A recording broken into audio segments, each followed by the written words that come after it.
Satnam. Welcome, everyone.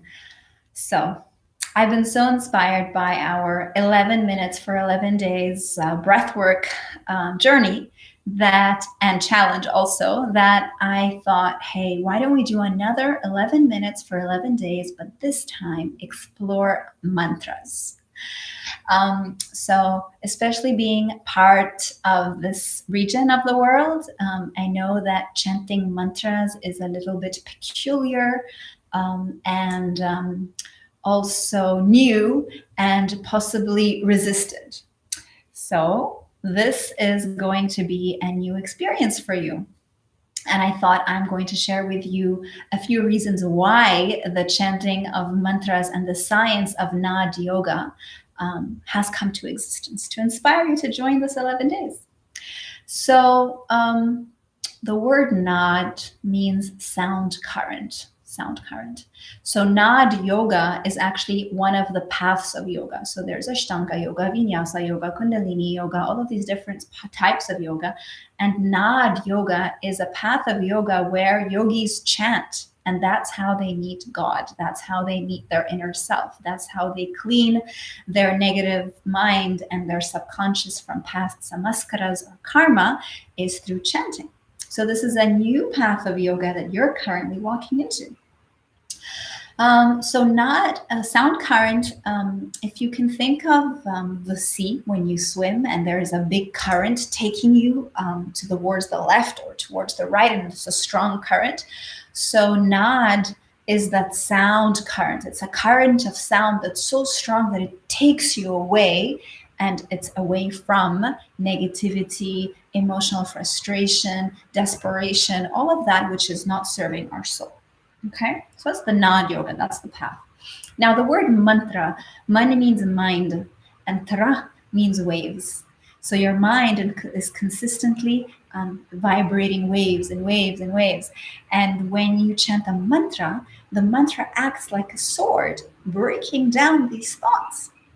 And so if you really deeply are concentrate on the sound, so let's say, for example, you're thinking, oh my God, I had such a hard day. I can't believe so-and-so didn't call me. I can't believe, and you're trying to meditate. You chant louder and you let the mantra hit your thoughts so that you break them, right? Har, har, har. Oh, this is so boring. Why am I chanting this mantra? I don't know what it's doing to me. Chant louder to break down the thoughts so that you're not talking to yourself anymore. Okay? So, our body is made up of nadis. Nadis are energy lines in the body, and we have 72,000 nadis, right? And this is where the energy flows. So if you've ever played a guitar or a violin, sometimes the instrument goes out of tune and you need to retune it so that it sounds beautiful.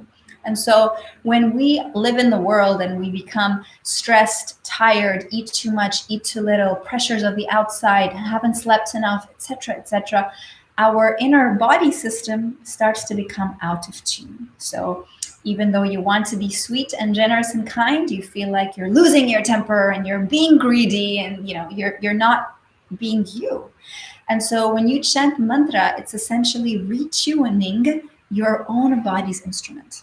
And so if you think about it, when you chant, oh, whatever chant, whatever sound you make, that's creating a vibration in you. And that vibration expands and expands and expands, and all of your cells in your body vibrate and expand. And so your frequency increases, it goes higher.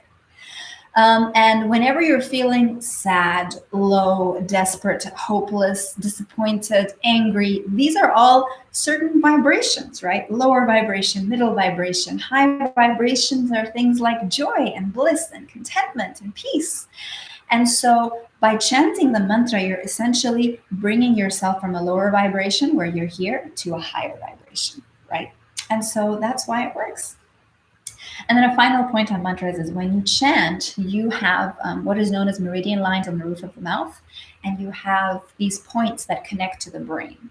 And so when you chant in the mouth, those you send energy and messages to the brain that helps it rewire itself and change the patterns and old programming, so you are able to change the way that you learn and see the world, seeing the world with a wider perspective rather than a narrower one.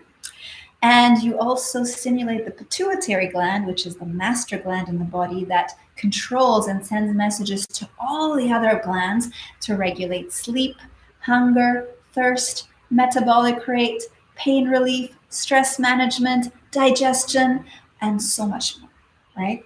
And so it's a really an amazing tool. It's like chanting mantras is as if you're typing on a keyboard and you're sending information to your laptop to tell it what to do. You're like sending information to your brain to tell your whole body what to do, right? So that's why you chant. So please take the leap. Join me in this 11 days for 11 minutes, chanting different mantras and see how it feels for you. All right? Satnam. I look forward to seeing you on this journey. Mm-hmm.